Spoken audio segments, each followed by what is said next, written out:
Como estão as coisas? Acabou-se a semana, estamos prontos para nos reabastecer um pouco, nos recompor um pouco. As pausas são fundamentais para as nossas vidas, as pausas do não trabalho e as pausas também nas frequências. Fundamental que a gente tenha esse hábito de quebrar um pouco a roda viva, como diria Chico Buarque, né? Precisamos quebrar um pouco a rotina, quebrar um pouco a frequência, perceber o que está acontecendo com a gente e dar um salto, dar uma modificação, vigiar e orar. Não basta viver, agir, o automático geralmente nos leva, como inércia que é, aos mesmos caminhos. Atribui-se a Albert Einstein a frase que loucura é querer resultados diferentes fazendo as mesmas coisas. E é claro, se nós precisamos mudar, e nós precisamos tanto mudar, estamos na transição planetária exatamente para mudar. Precisamos dar uma pausa, refletir sobre o rumo que estamos dando à nossa vida, e esse nosso momento é exatamente para isso. Por isso nós saudamos todos os amigos, Maria José, Cássia, Mônica, Lúcia, Andréia Salvatore, Adileia, Isabel. É muito bom estar com vocês e é muito bom que a gente esteja cultivando entre nós essa lucidez de nos observar, parar um pouco com a rotina, com a inércia, pensar sobre a nossa atitude e mudar. Para isso que nós fazemos essa oração no final do dia. Vamos nos abrir para que esse final de semana seja de recomposição, de reavaliação e de preparação para novas práticas, para nova semana, mas em novas bases. Que assim seja para vocês e para mim. Temos feito o nosso renascimento, essa nossa transformação com a ajuda de Maria de Nazaré, que nós temos chamado de parteira. E isso nada tem de desonroso. Alguns dos das melhores mentes da história da humanidade se colocava como parteiro, a exemplo de Sócrates. Sócrates dizia que essa era a função dele no mundo, e certamente não é nada desonroso atribuir essa mesma posição para Maria de Nazaré, essa figura, esse símbolo do amor na terra, essa alma que, se não tivesse feito mais nada, só servido de ponte para trazer Jesus, já teria feito uma obra inesquecível. Porque ser portadora, ser aquela que trouxe o corpo para a reencarnação do Mestre, é uma tarefa de grande significado, que exige uma enorme abnegação, uma enorme capacidade. A começar já do anúncio de sua gravidez pelo anjo Gabriel, quando ele lhe disse que ela estava grávida e ela respondeu: como pode ser isso? Eu sequer conheci homem ainda. E ele, diante da confirmação do anúncio que ela estava grávida e que o filho dela vinha para a transformação da humanidade, ela compreendeu o papel fabuloso que ela estava exercendo e nos legou a grande frase, a frase que simboliza a sua vida e que tanto nos inspira para que simbolize também as nossas. Faça-se na serva a vontade do Senhor. Essa atitude mostra como aos 15 anos, essa alma única que é Maria de Nazaré, já tinha um senso de dever, uma responsabilidade que nós nem na idade madura não alcançamos ainda, estamos muito longe de alcançar. Então, era uma alma preparada, era uma alma madura, era uma alma pronta, uma alma que simbolizava o amor na terra, a abnegação. Que já aos 15 anos relegou para segundo plano os seus interesses, as consequências do que iria acontecer para uma adolescente que aparecesse grávida antes do casamento, sem ter tido relações com seu noivo. Situação delicadíssima. E ela abriu mão de todos esses interesses para colocar em primeiro lugar a vontade de Deus. Ainda já no outro extremo da sua vida, no final da missão do seu filho, ela não se entregou a desespero, acompanhou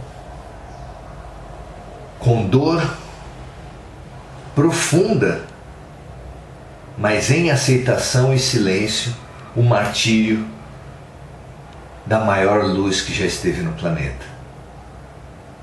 Então não é uma alma qualquer, não é um corpo qualquer. Ela precisou ter um corpo singular para dar um aparelho minimamente capaz de dar conta da fabulosa energia de Jesus. E esse corpo especial de Maria de Nazaré veio moldado por um corpo espiritual, por um espírito já aflorado de grande magnitude. Então, por isso é que daí vem o estudo, o verso que nós estamos estudando da oração da Ave Maria na noite de hoje. Bendito é o fruto do vosso ventre, Jesus.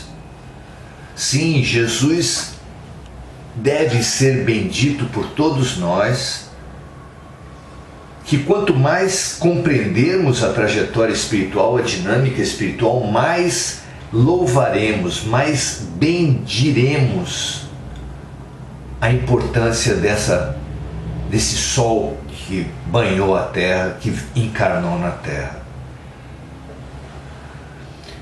E por consequência bendiremos também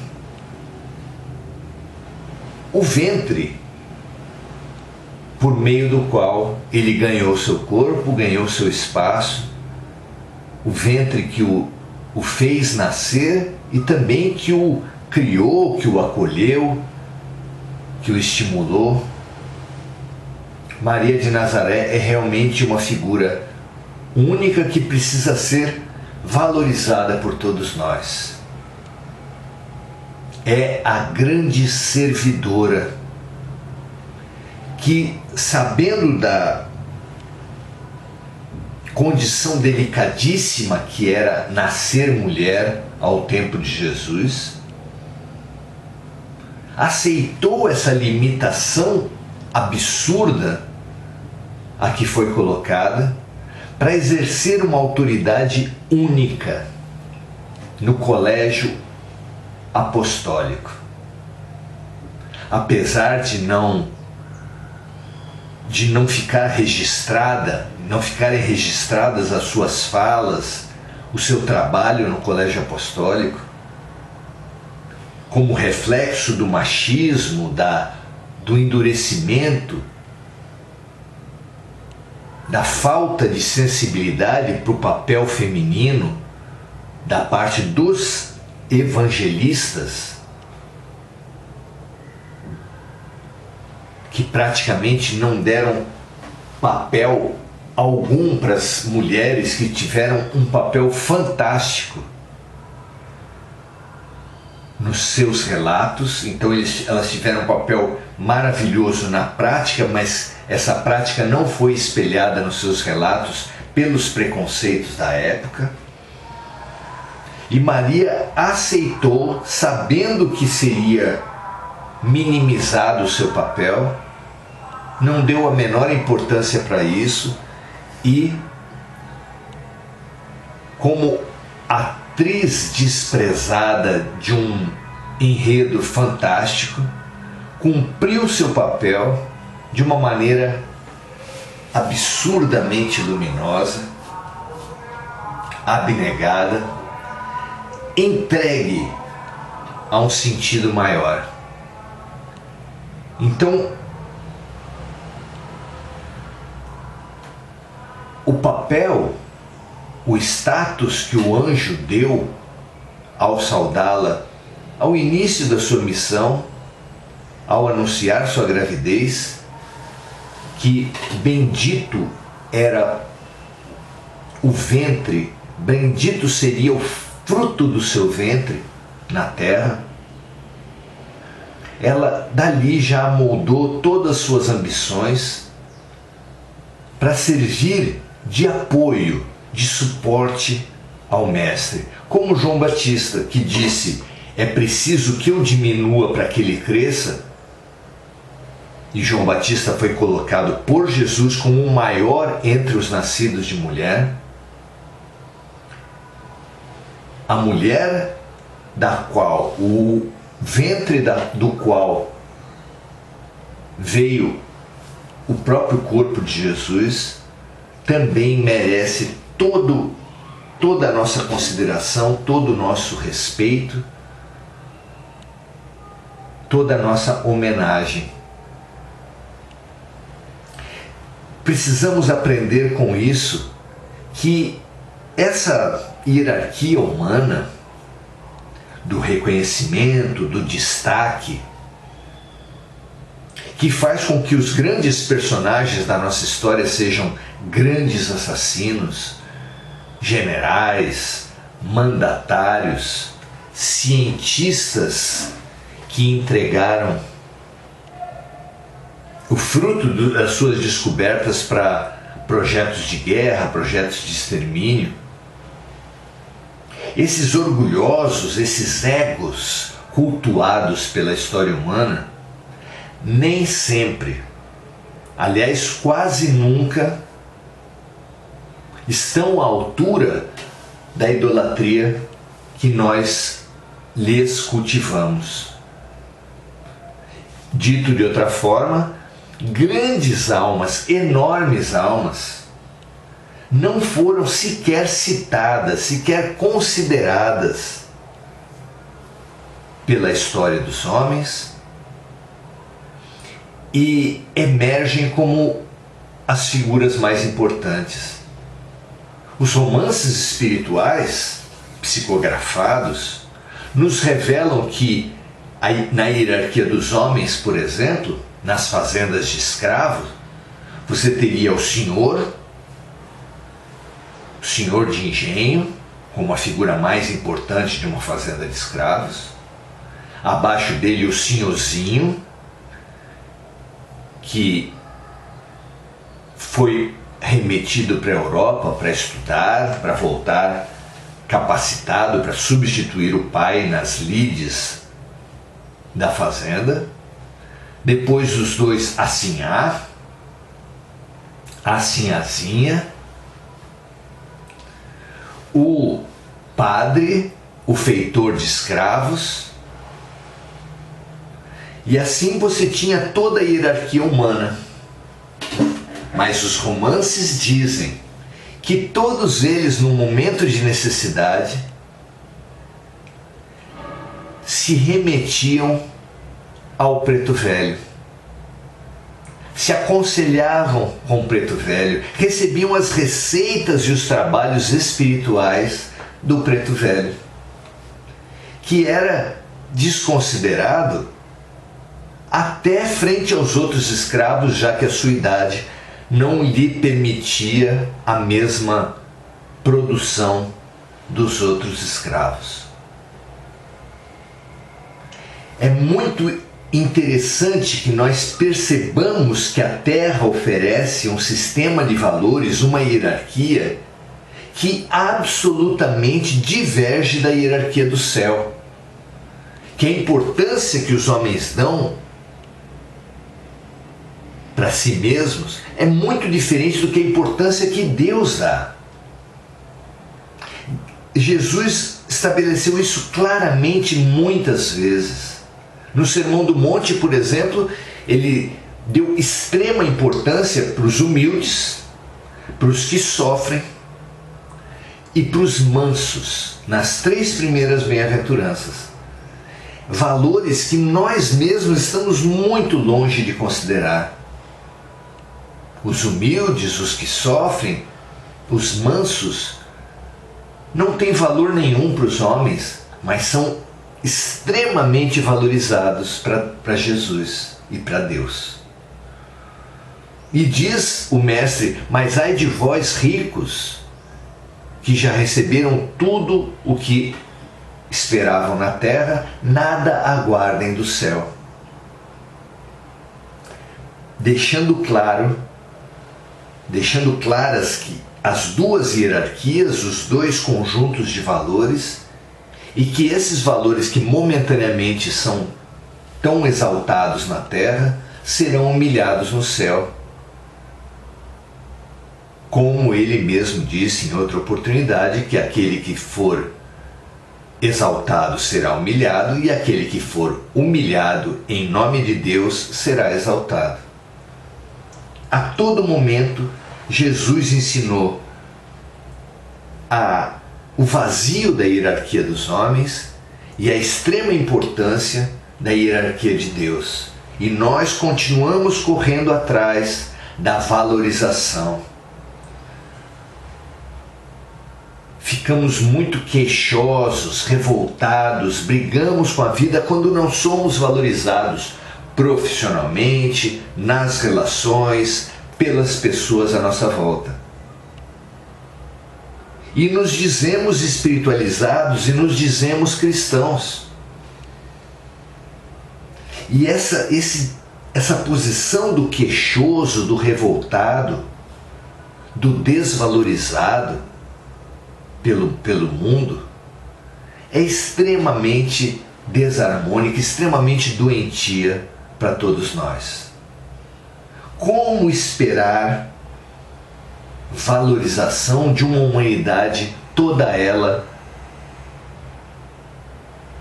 corrompida, toda ela distorcida? É como saber que uma régua não oferece boa medida e querer ser bem medido por essa régua.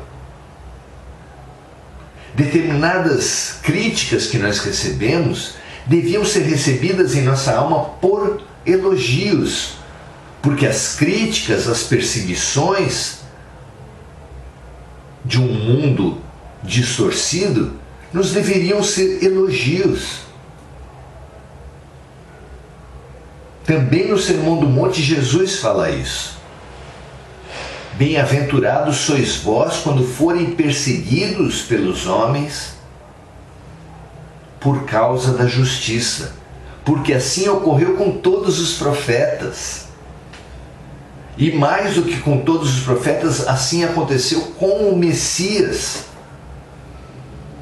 Se foi assim que os homens trataram o Messias, e quando tratavam bem aqueles que o assassinaram, Pôncio Pilatos era o mais importante da Judéia, Anás e Caifás, os sacerdotes do templo, eram os mais importantes para o judaísmo, e foram eles os assassinos de Jesus. Como nós podemos ser tão cegos que, mesmo tendo seguido esse mestre tão injustiçado pelos maiores da terra, queremos ser considerados maiores da terra? Claro que não. Não aguardemos valorização pelos homens. Aceitemos a desvalorização como um diploma, como nosso maior reconhecimento. Essa lição Maria nos dá exemplarmente na noite de hoje, e isso nos favorece a eliminação do desgaste, esse desgaste de não ser valorizado, de não ser considerado, a amargura, a revolta, a pena de nós mesmos que tanto nos adoenta. Livremo-nos disso. Digamos com Jesus: meu reino não é desse mundo. A valorização que a gente busca, a coroa que a gente busca, não é dos homens. Como isso nos franqueia, como isso nos abre, como isso nos saneia desse veneno e dessa revolta e dessa injustiça toda que nós proclamamos e que tanto nos perturba, não é mesmo? Hoje somos chamados